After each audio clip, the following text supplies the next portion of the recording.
Generator పెట్టుకోవాలి, lighting పెట్టుకోవాలి, 4 షిఫ్ట్లు పెట్టాలి, 4 యూనిట్లు పెట్టాలి. అక్కడ యూనిట్ అక్కడే, ఇక్కడ యూనిట్ ఇక్కడే, అక్కడ యూనిట్ ఇక్కడే అని క్లియర్ ఇన్స్ట్రక్షన్ ఇచ్చాను సూర్య గారు. మరి చెప్పింది అమలు చేయాలి మీరు.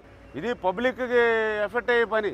ఇప్పుడు తీయడం అంటే ఏంటి, కింద డెప్త్ తీయాలి, శాండ్. ఇప్పుడు ఈ వర్క్ జరగాలి కదా ప్యారలల్గా. వాళ్ళని అందరినీ పెట్టుకోవాలి గట్టిగా.